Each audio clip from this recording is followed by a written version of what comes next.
As the coronavirus continues to surge across the country, some hospitals are getting overwhelmed with patients seeking care for the deadly virus. In Montana, the state's largest hospital is scrambling to add ICU beds as only about half of its population is vaccinated. And this comes as medical providers are suing the state over a new law that bans employer vaccine mandates.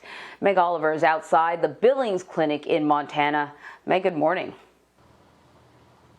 Anne-Marie, good morning. Montana is the only state in the country that bans companies from requiring vaccinations for employees. But as more hospital beds like here fill up, the push to get more people the shot is critical.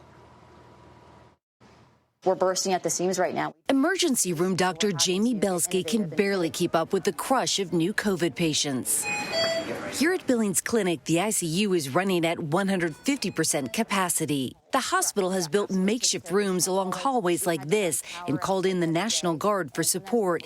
Here in Yellowstone County, just over 50% of the population is vaccinated. I struggled with it, being on a ventilator. 59-year-old Frank Miller was hospitalized with COVID and has been in the hospital for more than 17 days. The unvaccinated engineer spent more than a week on a ventilator. How scared were you?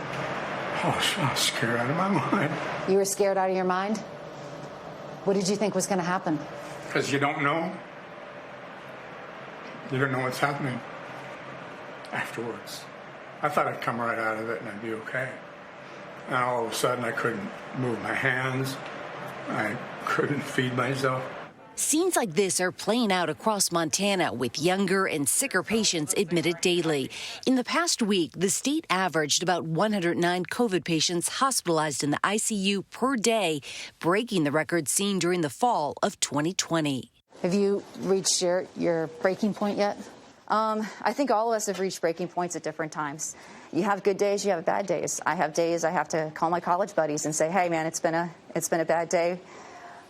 We lost a tough patient last night, and they're great about coming up and saying, hey, what can we do? If the vaccination rate does not increase, how scared are you for the future? I'm petrified for the future. If the vaccination rate doesn't increase, this is going to get worse. We're going to run out of ventilators again. You can really see the emotional toll this is taking on healthcare workers. In the last week alone, 8 people have died here from COVID-related symptoms.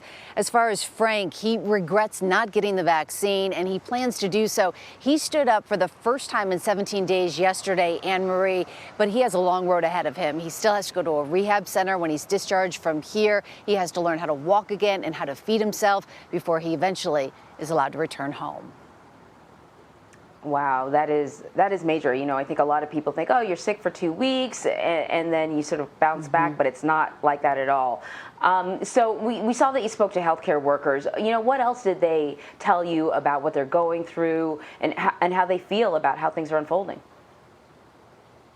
Anne-Marie, in the beginning when we talked to Dr. Belsky, she really was a cheerleader. She wants to support her staff. They have been working overtime for such a long period at this point, and she is trying to encourage them to keep going. But as you saw, she basically broke down there in the hallway, and what triggered it, we were walking down the hallway, we passed by 2 rooms where she has lost several patients, and the emotion just starts to bubble up after a while, and it's really hard for them to handle the situation. She wants to be supportive of her staff. She wants them to know that they are doing such an amazing job, but at the same time, you can see the toll that it is taking on them.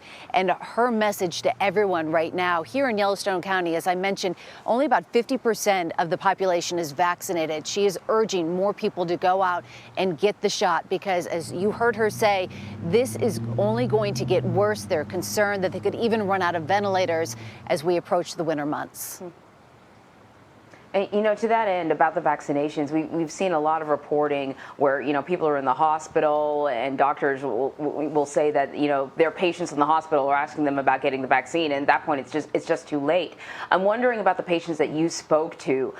You know, did they have any regrets about delaying getting the vaccine? Have they changed their mind about the vaccine? What are they saying? Absolutely. When we went and talked to Frank, he completely regrets not getting the vaccine. He's from a small town just outside of Billings, Forsyth, Montana. It has about 1,000 people. Most of his family has been vaccinated, he said, but he just said he didn't have the time.